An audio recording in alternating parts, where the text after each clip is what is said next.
Normally we say good morning. For years we've said good morning at Science Sunday. But good afternoon. Welcome to our online version of Science Sunday. You know, this is really nice because we used to get heckled all the time by... We have to do it ourselves. Yeah, now we have to do the heckling. And fortunately we have a guest speaker here today. My husband has graciously decided to fill a talk for us today on the science of batteries. I am really charged for this talk.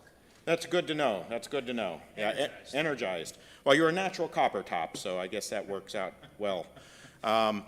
Anyway, Mike and I will be heckling, but you can ask questions. You can heckle from afar. You can, yeah. On the YouTube stream, you will be able to type in your questions, and I have a laptop up here. I'm going to log into YouTube.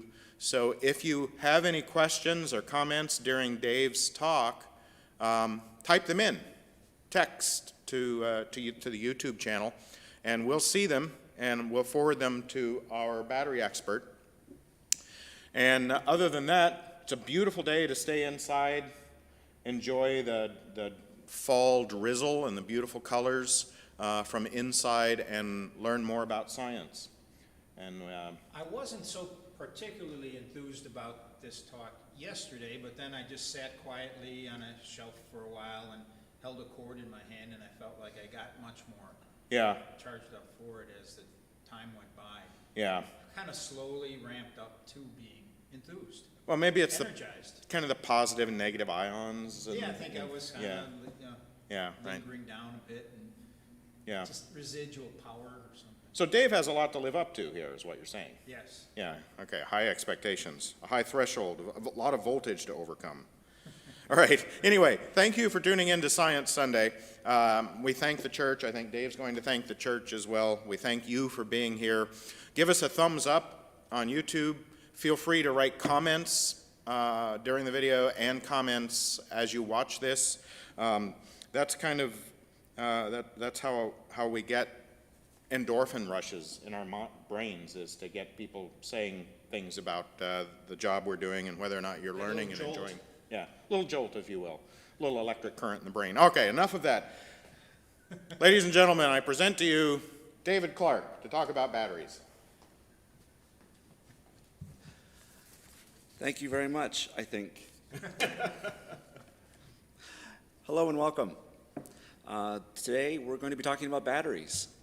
Specifically, we're going to be talking about what are they, why do they work, why do sometimes they not work when we need them to.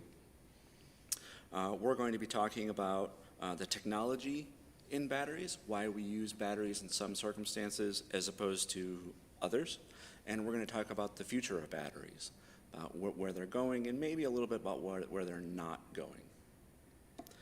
So again, thank you for the nice introduction or the heckles. Yep.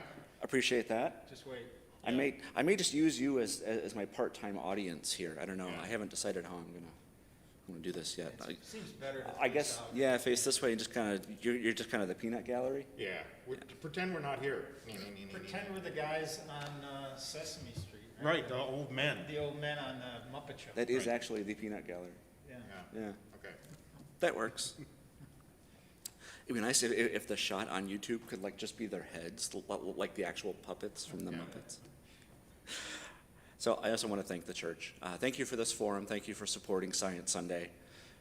We enjoy watching it and presenting and giving our presentations. So thank you. Batteries, what are they? Well, first of all, in today's world, they're indispensable. What would we do without batteries? Everything would have to be plugged in without a source of portable power.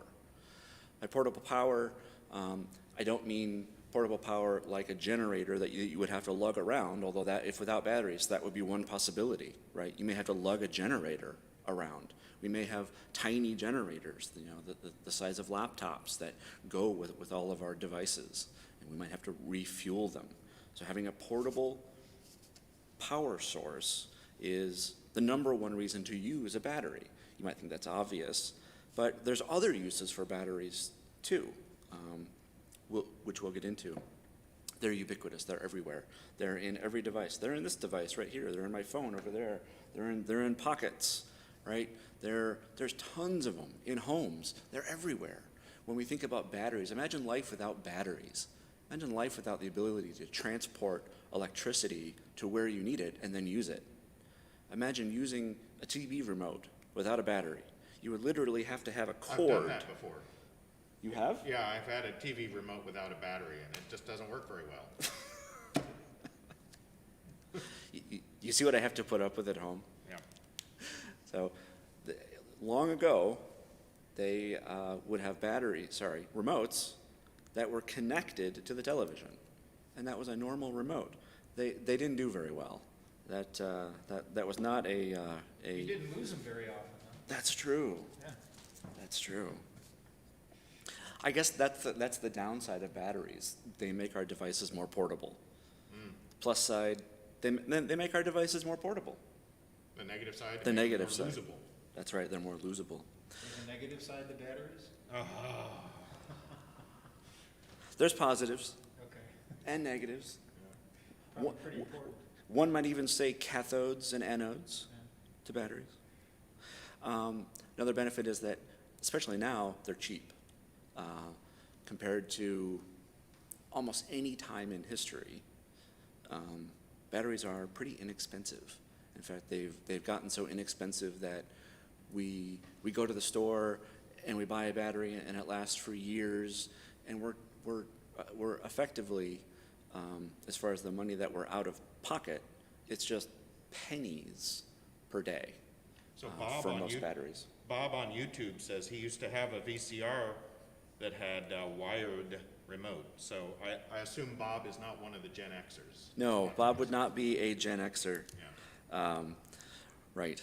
That was technology that I think Zenith played around with it, and then they went to the actual clicker that the remote went click, and it was a little piezoelectric charge in the clicker that would flash an infrared light that would actually change the channel.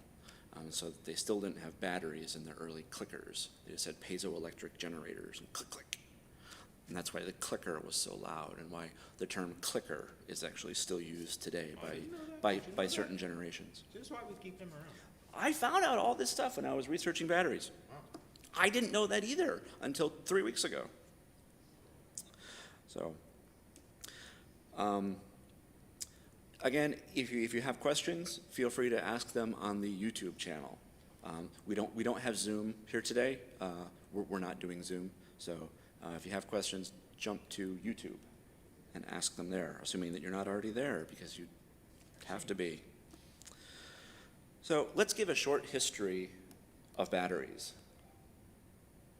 No, let's talk about what they are. No, let's talk about history first. Okay. So I was playing with my slides just before this presentation, so I apologize. I want to talk about the history a little bit first. The history of the battery. Volta discovered the battery, hence volt. That term may be familiar to you. Volta's discovery was a bit on a whim. He kind of knew what he wanted, more or less. He knew that a current was flowing through different chemicals and different metals, but the why that happened really wasn't known. And it was all because of his friend Galvani. Galvani discovered something called animal electricity. Animal electricity was, Galvani had certain tools made of different metals, and he would put a dead frog, literally a dead frog or dead frog legs, in a pan, a metal pan, and then he would touch the dead frog leg and it would twitch, sometimes.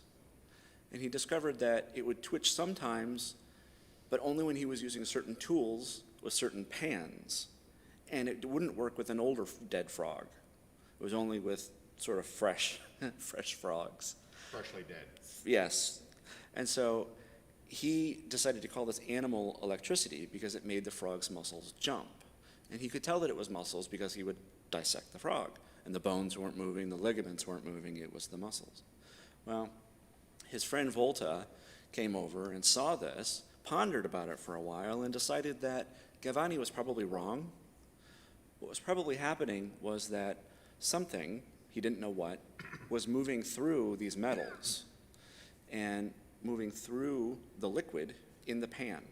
We call it today an electrolyte, but he was right. Something, it was just a movement of electrons, was moving through Galvani's tools themselves. What time frame are we talking about? Are we talking about like 1930 or what? So this was about 200 years ago. Okay.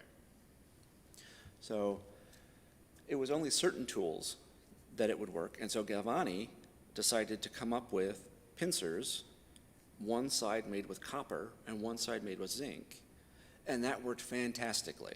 That worked great. He could make the frog jump all over the place, and he decided that what he was going to do was power the world using frogs that ate other frogs.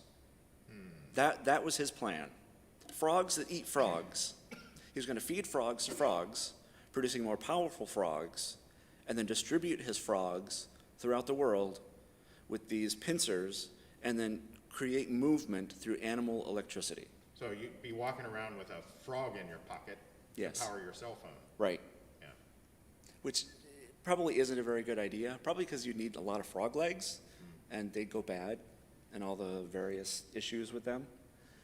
So Volta decided to make an animal in a jar. And the animal in a jar he called a cathode, an anode, and an electrolyte.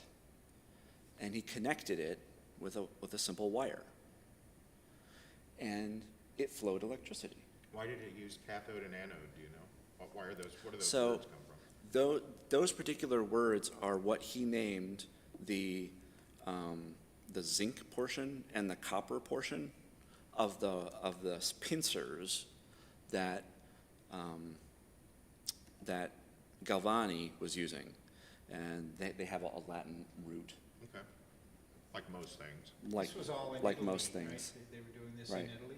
right? And they It's saw the power, the possibilities of just this muscle jerking. That's kind of the intriguing thing to me. That, I mean, that doesn't imply that you're going to illuminate anything. It doesn't imply that you're going to power a machine or anything. Potentially, I can see how you can say if you get the thing Sure. twitching, possibly. But they saw the application of this. Seems like almost the second step of incredible. Galvani certainly did. He saw literally the potential of this motion, of making motion using just touching one thing to another thing. He really got amped up about it. He totally got amped up about it. It was a very low amperage though, Yeah. so limited usefulness. But it was enough to jerk a frog's leg, and then he came up with this crazy plan of making cannibal frogs in order to sort of amp them up. And that led to the animal in a jar sort of concept that Volta came up with. So this is a basic battery. You don't actually need more components than this to make a battery. It is incredibly simple. You need a flow of electrons from high to low. You start with that? Yes. So you need a storage medium for the electrons on both sides, the high and the low. You need an anode. An anode donates electrons. So an anode gives electrons. Even though we typically think of this as positive, as giving, it's actually the negative end. It's the negative end that donates those electrons to the positive end. It's negative because it's high in electrons, which are considered Correct. negative. That's exactly right. The negative end is negatively charged because electrons have a negative charge. And so if it wants to donate electrons, it must be negative. So that's your high electron count. Your high electron is the negative because it can donate them easily, and electrons are negative. But by convention, current, when we calculate current, Right. we Well, when go you to- calculate current itself, that is the flow of electrons, we actually use the sort Positive of to negative Yeah, instead. the positive to negative, even though the flow of them is actually negative to positive. So a lot of people get tripped up there. I got tripped up there. I watched him fall. Peanut gallery indeed. So we have an anode, which is our electron donor. Cathode, which we're supplying electrons to. It's the electron receptor. And an electrolyte that we can move current through. That's it. That's a whole battery right there. Well, there's a And wire on top, right? So Conductor on top. no, No? that's to make it do work. Oh, I see. That's to actually make it turn on a light, turn on your cell phone. To do work, you need to complete the circuit. So you literally need to put a circuit. Oh, there. I see. So it's a battery without that wire, just because it's... Correct. It's sitting there ready to get Right. electrons moving. So imagine this frame, this slide, without the little voltmeter and without the electrons moving. That's the battery itself. The battery does not include the little circuit that connects them. The water that's underneath it that connects the two tanks, remember, we needed a storage medium for electrons. That's the electrolyte on both ends, positive and negative. And then in between, we have to have a way for what's in that electrolyte to move back and forth. And then you complete the circuit on the other side. And that's it. That's a whole battery. They're not especially complicated devices. You can make this with salt and some metal in a couple cans, or just a potato, a single potato. You can put anode, cathode in it, and it'll flow a small amount of current within a single potato. Seems less messy than a frog leg. It does seem less messy than a frog leg, that's true. But how much of electricity did Volta or Galvani understand, really? Were they understanding that electrons were flowing? What was their comprehension of this all? It's uncertain. Later on, Galvani seemed to indicate that he knew what Volta, who developed the battery, was sort of onto and sort of getting at. Volta said, not really. We knew that something was moving, and that something had to do with electricity, but exactly what in the first years that he built the battery wasn't really known. I mean, So the that- only thing they knew about electricity was maybe lightning strikes or things like that, Well, natural lightning. Yeah, well, they knew about natural forms of electricity, lightning, static, for example. You could make electricity 200 years ago They had by balloons that rubbing a cat on the carpet, you know. Balloons in your hair. Exactly, balloon in the hair. There were ways to make electricity, but the idea that you could make electricity from a frog leg was sort of bizarre and was seen as a new form of electricity, hence why Galvani gave it a specific name, animal electricity. Right. So electricity was known before with the Leyden jars. Right. They used to charge up these metal plates in a jar, and the static electricity would cause the plates to move apart. Are you going to talk about that, or is this No. okay? Yeah, go ahead. Yeah, the metal foil plates would move apart because of the electrical repulsion, and they used to do these parlor tricks where they had people, touch the electrodes attached to those little metal foils, and it would make a spark. And so electricity was known by Ben Franklin and Leyden and a few others before then. So this sounds very reasonable that it was subsequent to that, those experiments with static electricity, that they first discovered that electricity was a fluid, or a flowed like a yeah. fluid in animals. And that led to Mary Shelley and all of that, which I'm sure you'll get into. I won't. Oh, But still, I mean, you're saying electricity made from a frog's leg, but the frog's leg was just the recipient of the flow. The frog's leg was the electrolyte, Okay. effectively.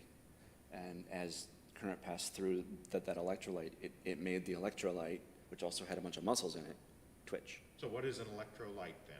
Okay. I wonder if terms is my next slide. Wouldn't that be You great? can just say you'll get to it. I will get to it. Okay. Let's talk about other possibilities, and then we'll talk about terms. Terms is the slide after this one. Let's talk about the Baghdad battery. This is sort of regarded as the first battery. There were other sort of early battery types. There was an anode, there was a cathode, and there was an electrode. But it's sort of widely regarded now that the first battery really wasn't. That the early batteries, they were working with metal. A lot of metal is found around these batteries. What it probably was is a way to galvanize metal, and we use that term now, galvanize, because of Galvani. In other words, putting one metal on top of another. It was used in metal plating, which changed the properties of the metal. And if you look at modern metal plating techniques, that's all the components for a battery, right there. You have one metal on one side, one on the other. You connect a charge to them, and one metal moves through a solution and plates onto another metal. That's a battery. That's exactly what's happening. So it's the same type of technique, but it's used for completely different purposes. And in fact, there's other purposes too, which we'll get into a little bit. So the earlier batteries probably weren't used to make little sparks. They either weren't powerful enough, or what they were using it kind of around didn't really make sense. Why would you need a spark in that situation? So again, this was 2,000 years ago or so. So exactly what they were thinking is difficult. So let's go through our terms. An electrolyte. An electrolyte is a solution. So let's get the technical definition out of the way first. An electrolyte is a solution with a polar molecule that in it is dissolved some chemical, usually a metal, not always, or metal-like, that becomes positive and negative and is dispersed within the fluid. So the fluid has to What do I mean by that? So a polar molecule, water is a polar molecule. It will disrupt the bonds between compounds that are positive and negative. So it'll disrupt the bond and physically separate them. Think about salt. NaCl, sodium chloride. Sodium is up here, has a little plus sign by it, which means it is lacking in electrons. It's actually one electron negative, or not negative, but it's one electron down. Electrons are negative, so sodium becomes positive. And then chloride, right there, Cl negative. That means it has an extra electron. That means that these guys can get together and be happy. They can be happy chemicals together, one positive, one negative, living forever. living forever, or not Happily living. Until they encounter water, apparently. Until they encounter water, in which case they get broken apart. So salt in water is all that you need to have an electrolyte solution. That's it. Things can move through it. Yep, check. It's just water, right? And it has a positive and negative component within the water. Check. Potassium chloride is another one that we find, and magnesium chloride is another one that's out there that you'll see quite a bit. I once went to a hardware store to buy some salt to remove ice from our sidewalk, and it said no salt.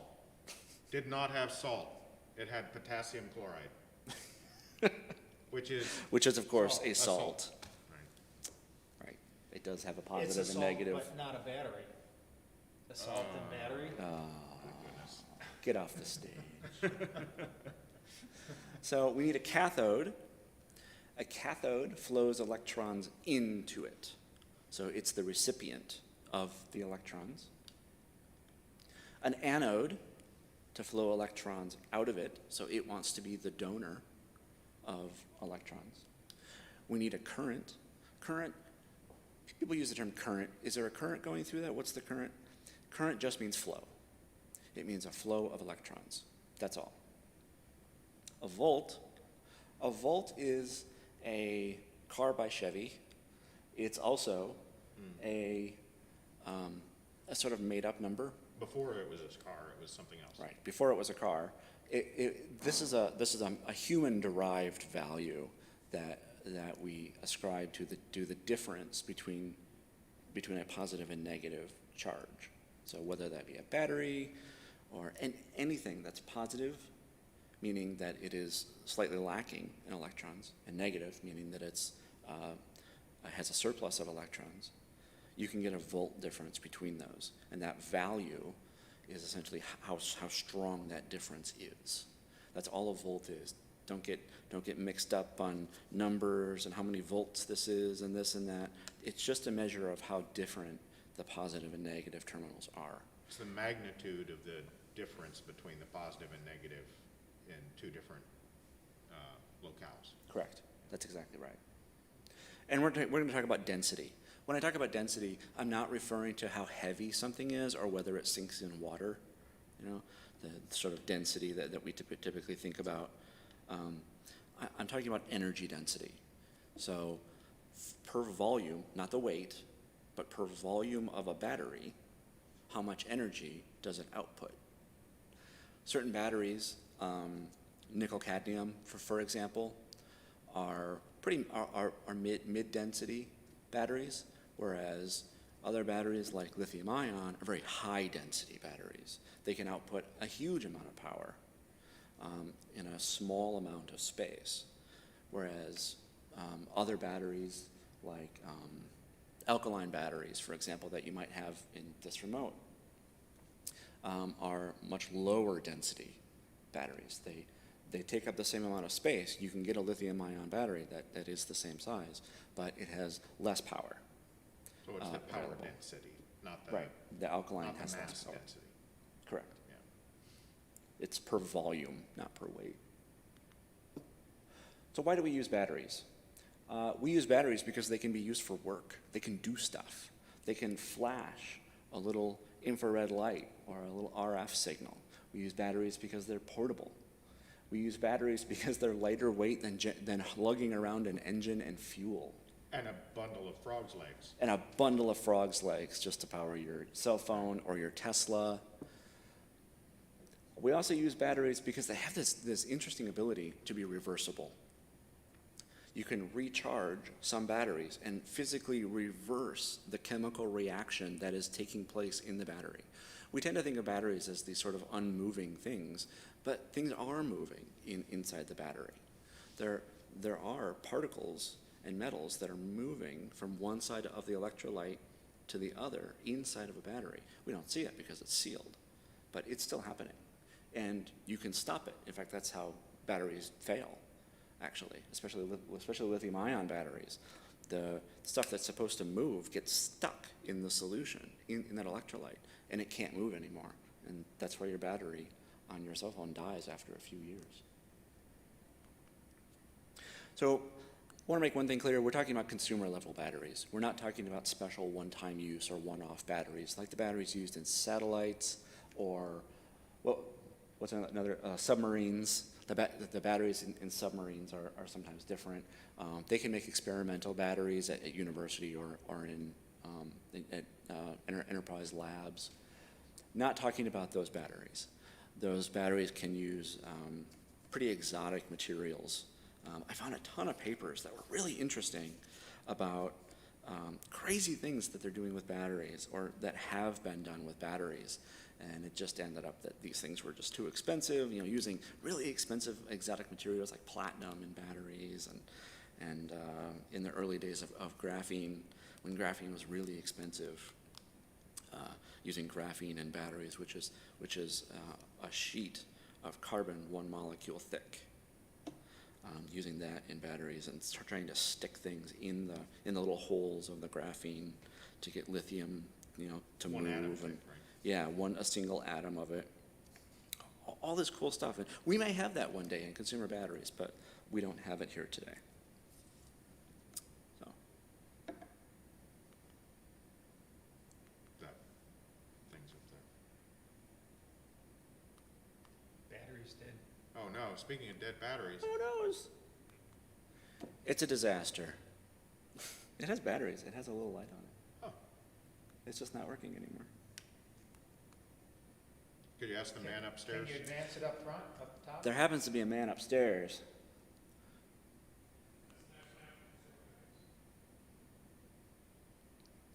Sorry, I didn't hear you. He said something important. He's got other batteries.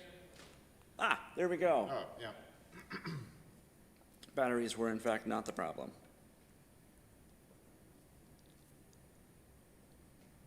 So when we're talking about batteries,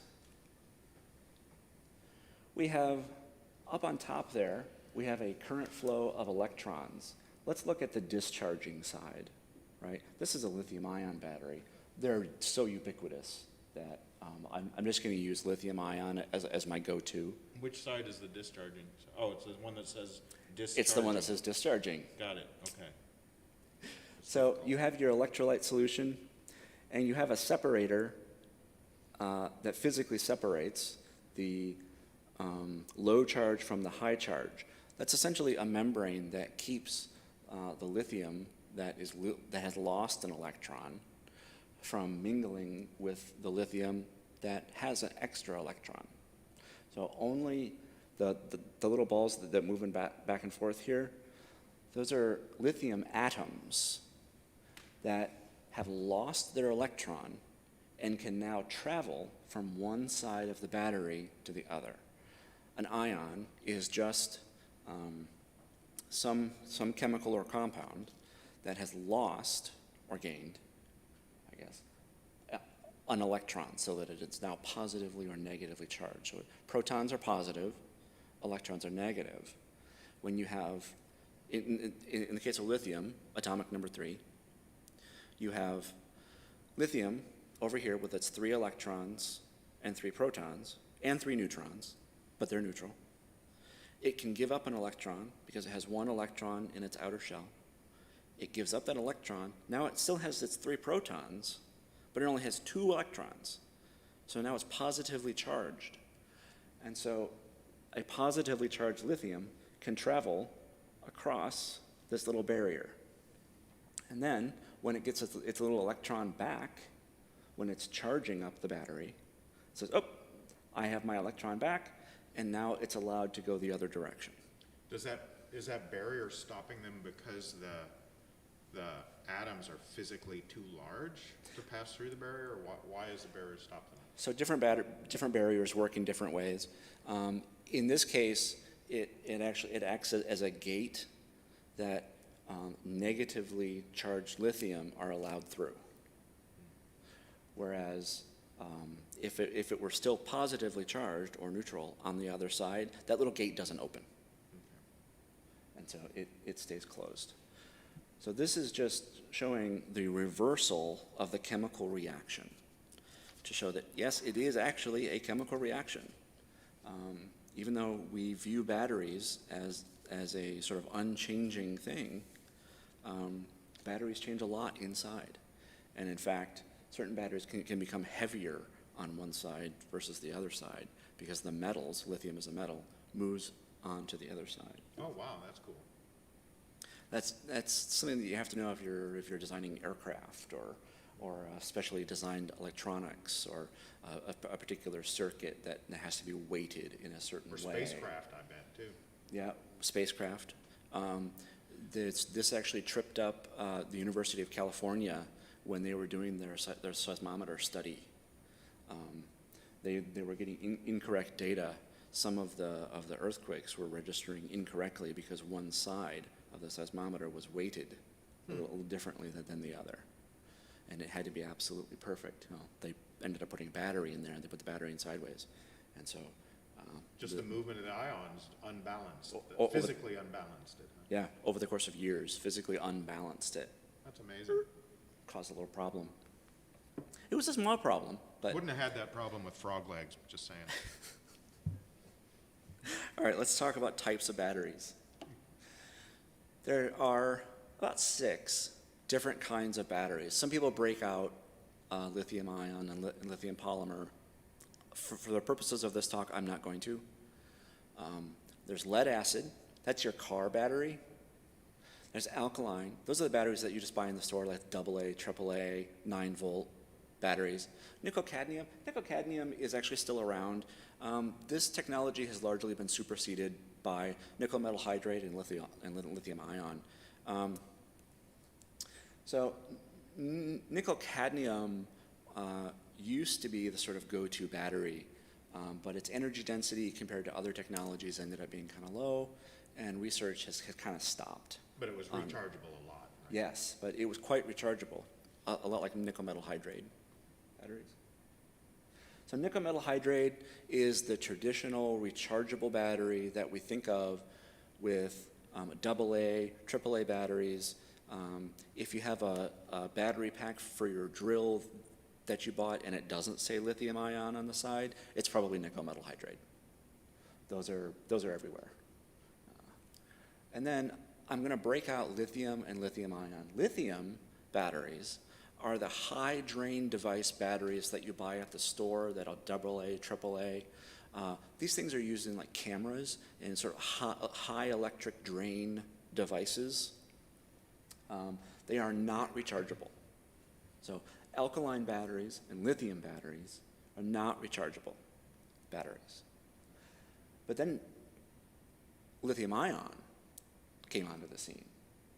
And lithium ion supports high drain devices, low drain devices, and is rechargeable. Wow. And then we have lithium polymer batteries, which have several other benefits, such as being flexible. And we'll talk about that. So let's talk about lead acid. Lead acid batteries, you can see, you probably know what this battery is. It's a big old car battery. They're heavy, right? They're very heavy batteries. There's nothing subtle about lead acid batteries. This is mostly water is actually in lead acid batteries, and then a little bit of sulfuric acid. And some lead. And some lead. They are toxic batteries. You should be recycling these batteries. Don't throw them away. Even if they're fully discharged and have no water inside and they're dry, nope, they still have a bunch of lead. They still have to be recycled. These were kind of the original high drain batteries.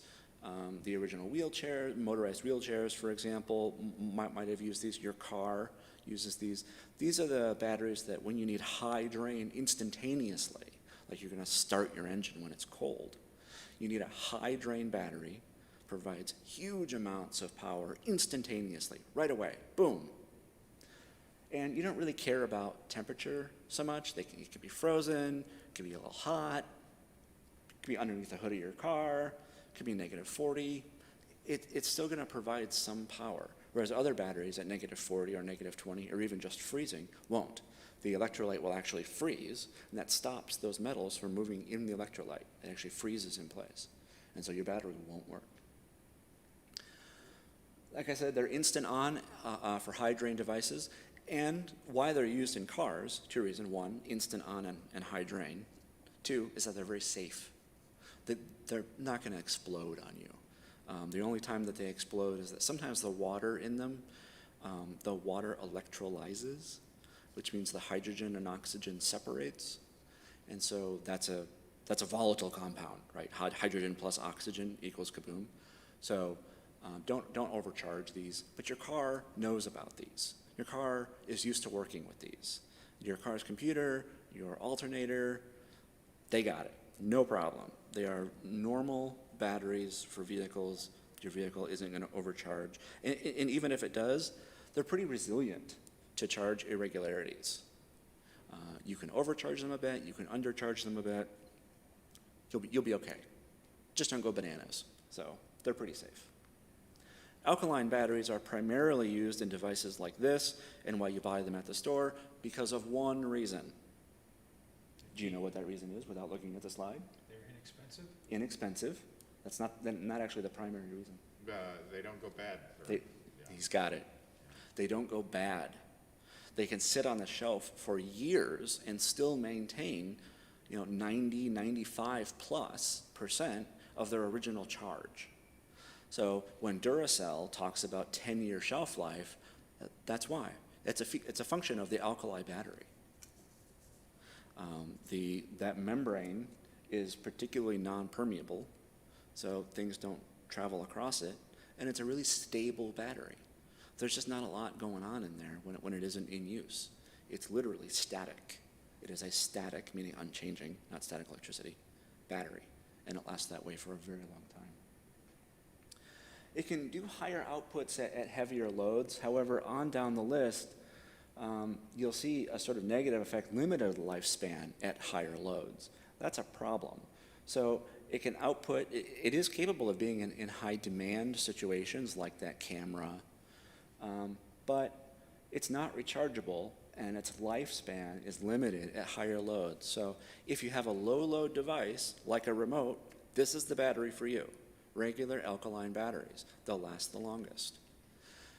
You'll get all of the capacity out of the battery. But if it's in a high drain device, like one of those cameras that just sucks all the juice out, with a screen on it and everything, where you have a high drain situation, you're not going to get the entire capacity of the battery out. In fact, you may get 60% or even half, depending on how the manufacturer decided to make the battery. So these are best used in long-term, low-drain devices, like your TV remote. Their amp rating per hour is not constant, so they do fluctuate quite a bit. Do we have a question from you two? No. But they have good lifespan at low loads, like I said. But they're heavy versus lithium-ion batteries. These are also very safe. These typically don't explode in big fiery kabooms. They might pop, they might leak, but they typically don't explode in fire like lithium-ion can. I feel like you're leading up to something. I don't know what you're talking about. NiCad or nickel-cadmium batteries, these are still around. They're a mature technology, but the density level of these is kind of low. It has high discharge capabilities, and they're inexpensive, but that's about where they end. High discharge, and they're cheap, but if you need high energy density, or you're looking for a battery to use in many different situations, this probably isn't the battery for you. And they're heavy.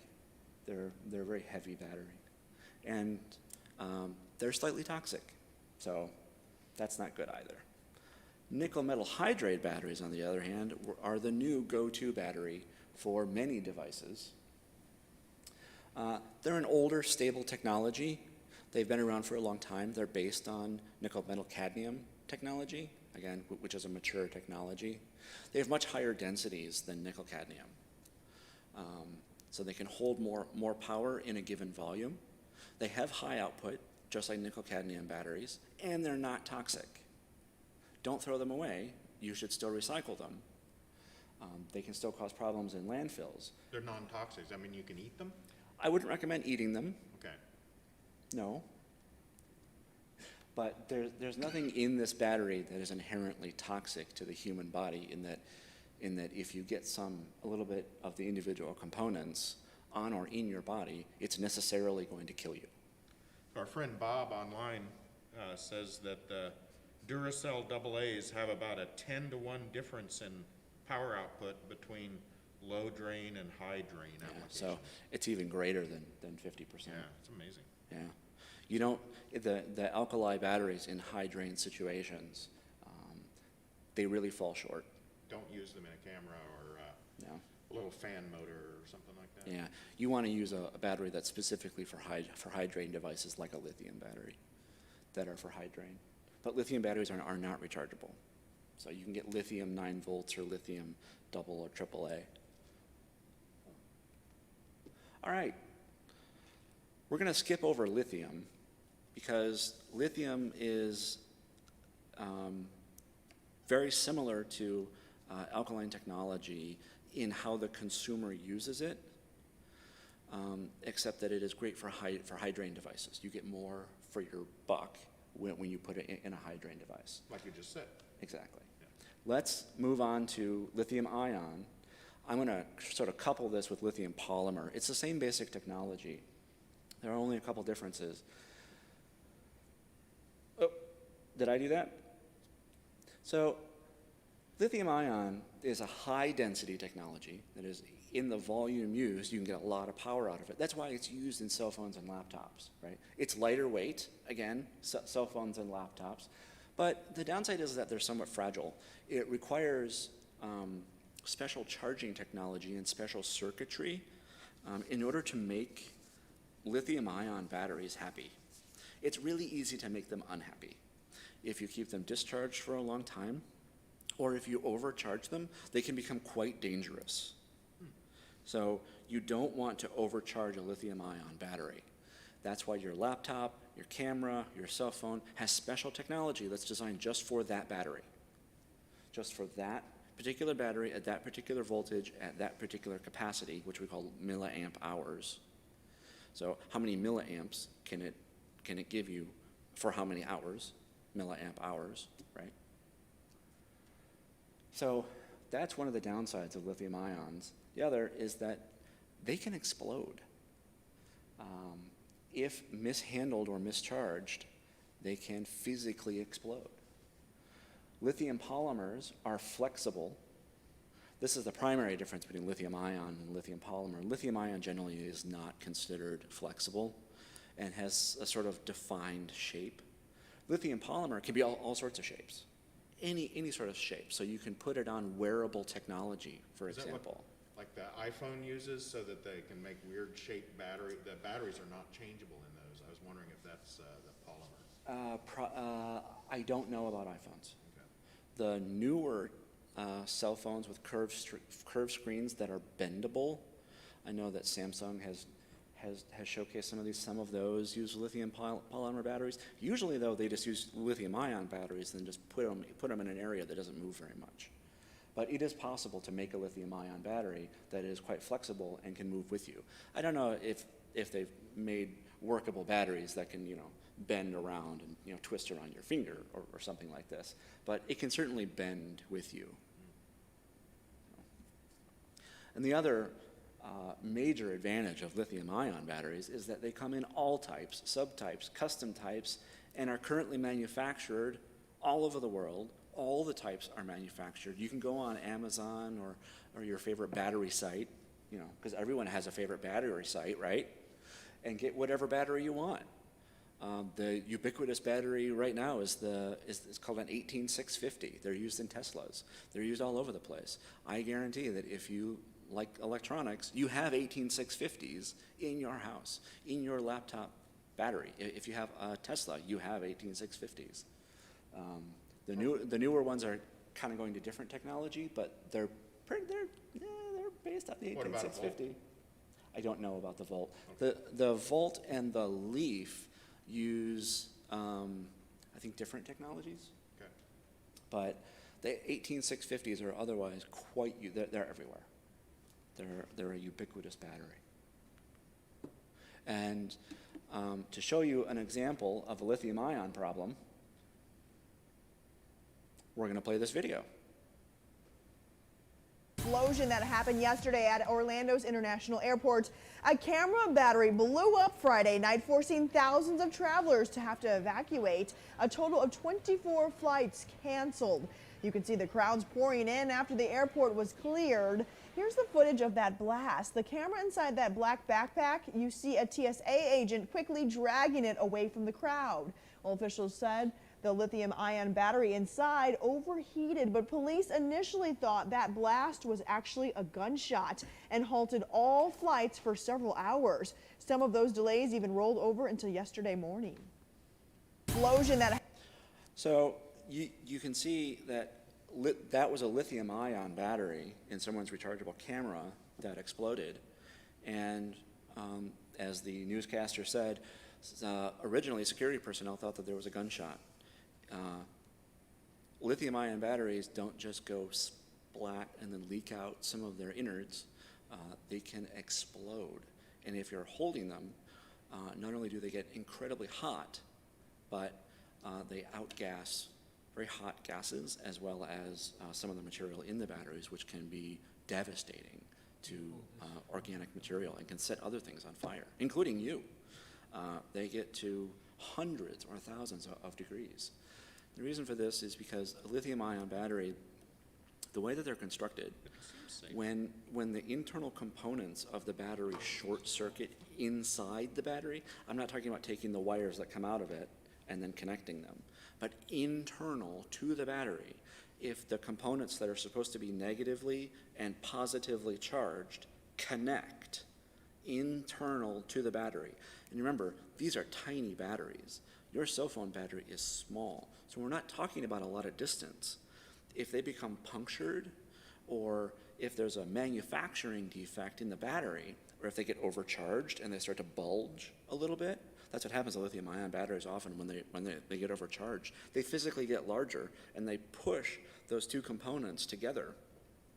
When you have a short in the battery, it wants to release all of its energy immediately. So if you have a battery sitting there that's fully charged, imagine all of that energy to use your laptop or your cell phone, for hours or days, all discharged immediately, literally within 10 seconds. Boom. It causes heat inside the battery, and it gets so hot it physically explodes. And I don't know if you could see it at home, but that backpack that exploded, there was a poof as it exploded, and then some hot gases started coming out of it. Those are very dangerous gases. So take care of your lithium-ion batteries. And we're going to see another example. You're going to say, well, why was there a gunshot? Like, what does that look like? What do you mean? This is what I mean.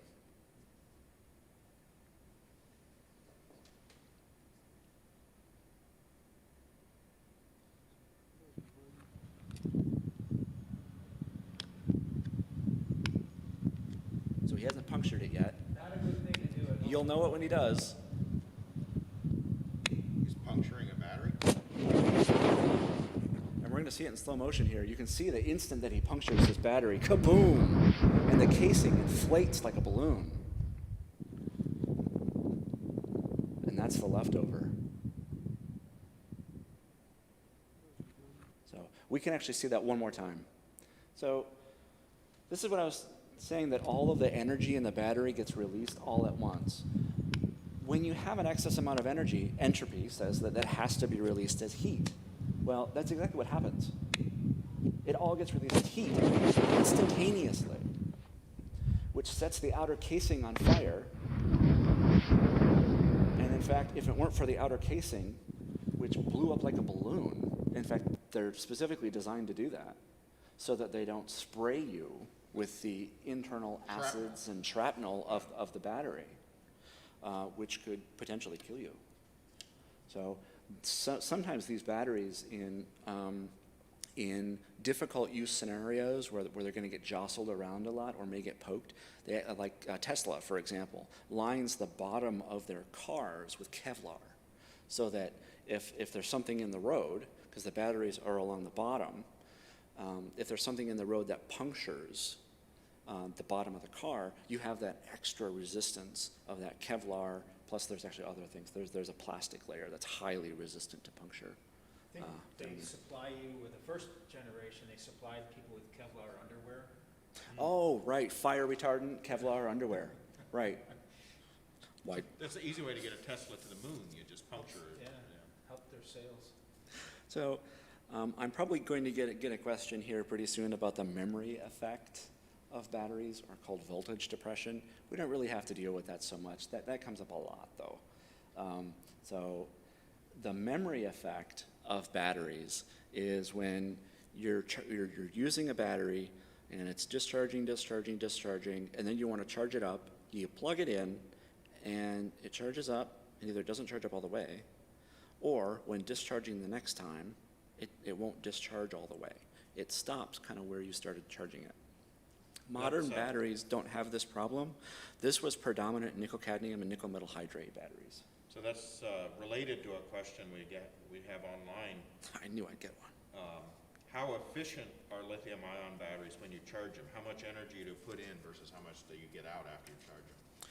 So certain battery technology generates heat as it charges. Lithium-ion battery is actually pretty good. I don't know the exact number, but I will give it a green check mark. There are other batteries like nickel cadmium, which do heat up a bit. Nickel metal hydrate also heats up. Predominantly where that energy goes is into heat. Some lithium-ion batteries can overheat. Generally, chargers have protection for this. They actually monitor the temperature of the battery. I don't actually know exactly how much energy you get out compared to how much you put in. But I know that lithium-ion and lithium polymer are among the most efficient in that regard, in that they produce the least amount, or next to the least amount of heat when they're charging, versus the amount of energy that goes in. So producing a lot of heat alone isn't necessarily a problem. Producing a lot of heat when you're only charging a little, that's a big problem. So I was wondering about older batteries, when they would, if they'd sit for a while in a device, then they would leak, and Sure. is that So the electrolyte casing going? Yeah. Or? So the internal to a battery has a pH level that's sort of more toward on the acid side, and eventually that will eat through the metals of the battery. We see this on old batteries. Sometimes they leak. Sometimes they'll get little sort of crusties around the seams of the battery specifically.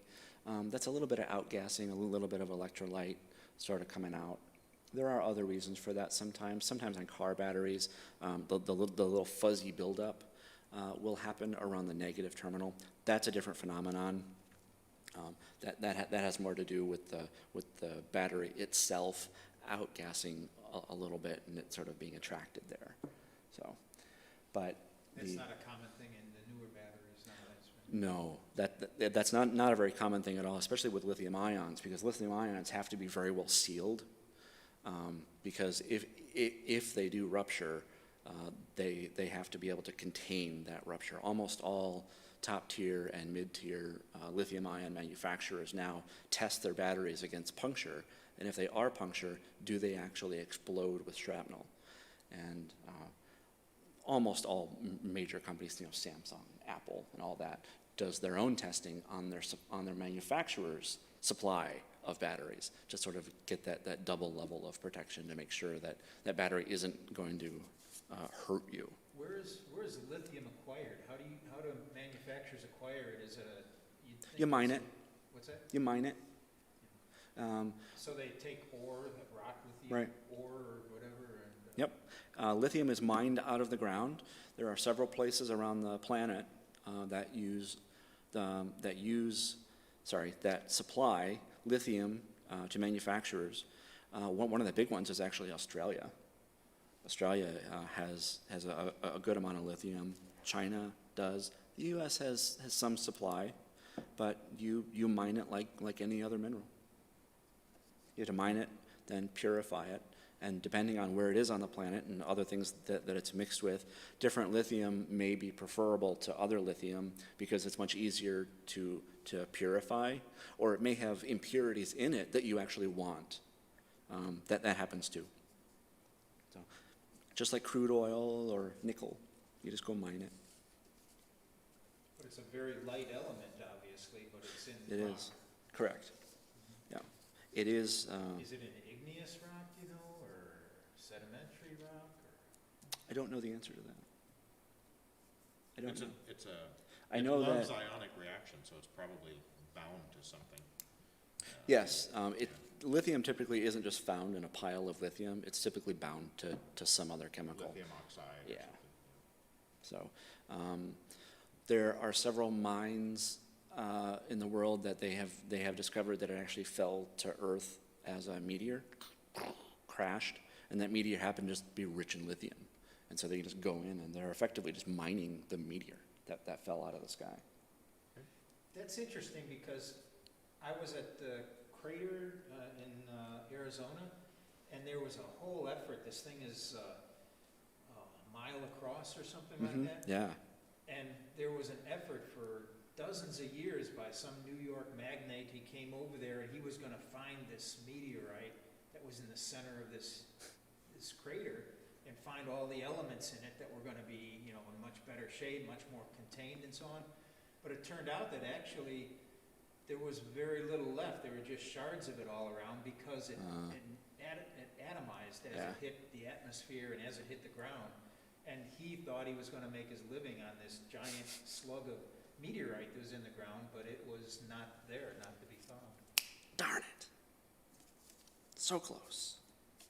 So we see that lithium-ion batteries are ubiquitous but dangerous.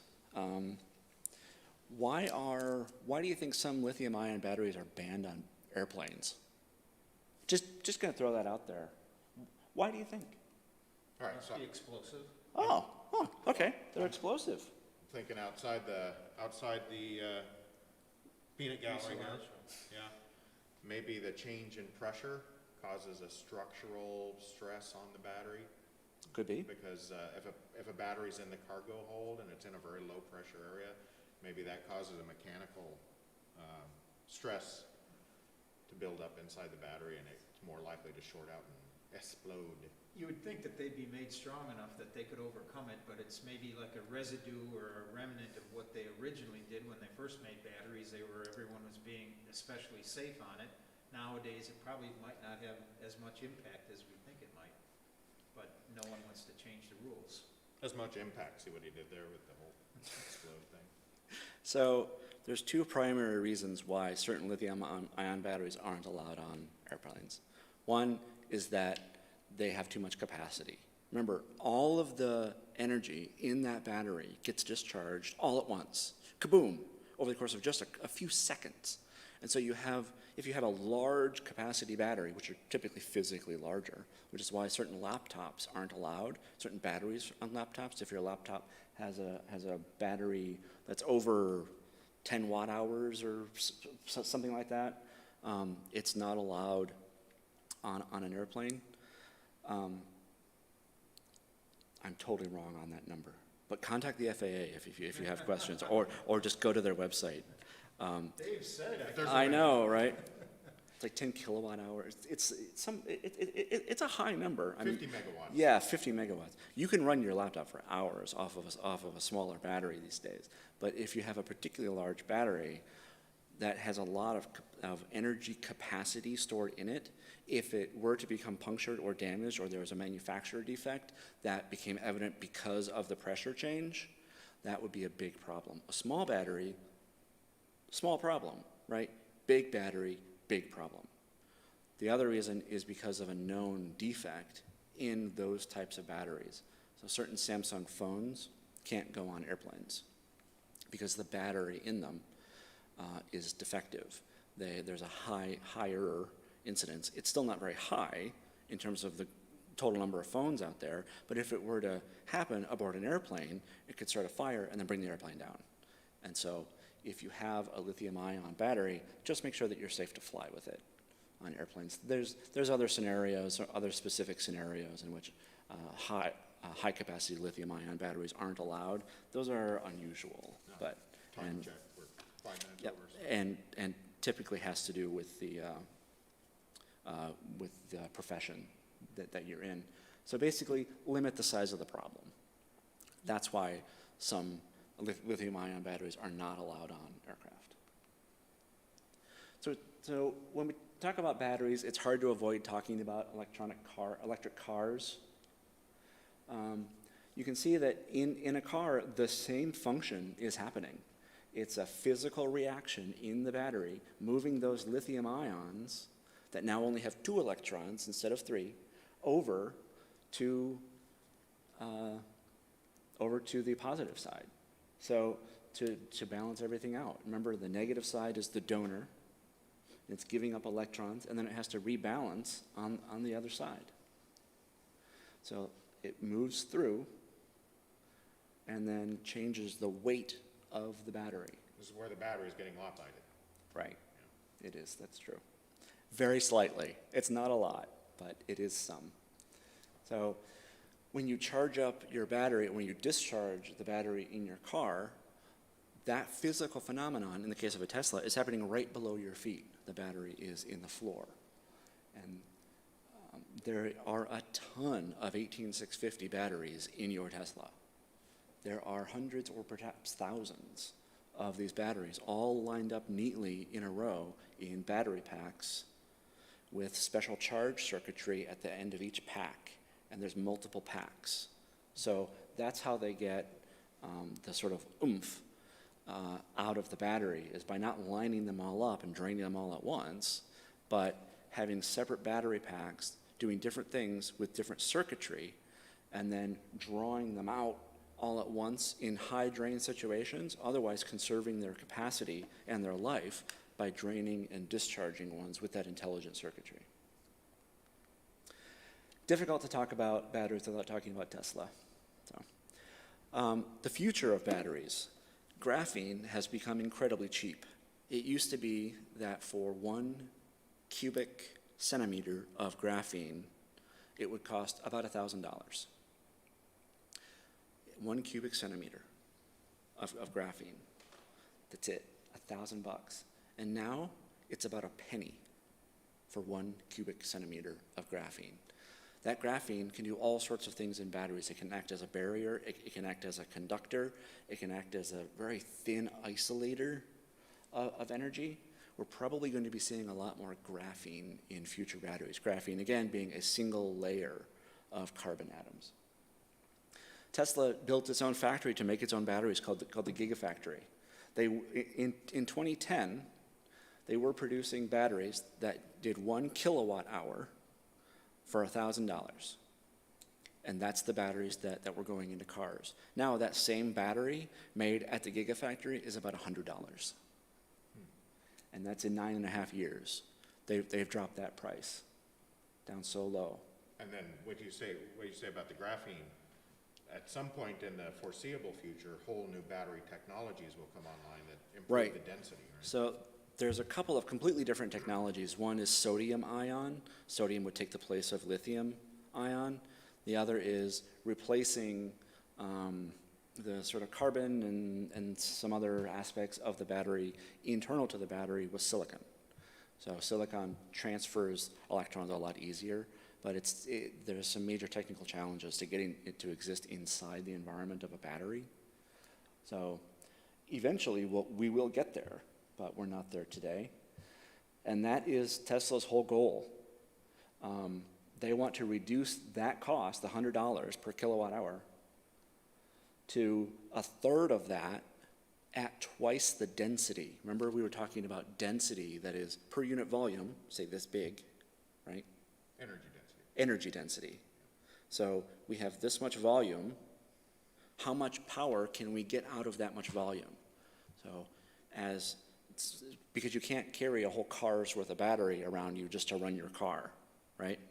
So how much physical space it takes up and how much how much energy you can get out of that space is all about what Tesla has been talking about lately. They've been talking all about energy density. I mean, Argonne Labs does a huge amount of research into... Argonne Labs, as Scott mentioned, they're actually the ones who are kind of at the forefront of the sodium ion technology.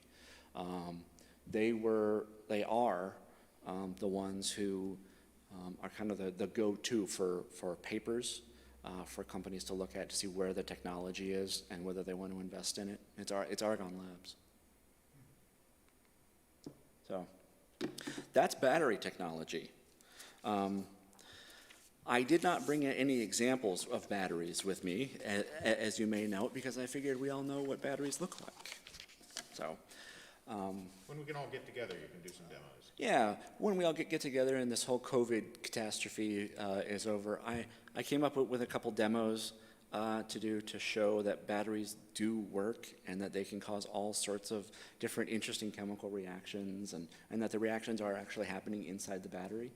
But I decided not to do those because it was just you two. Yeah. It was just them.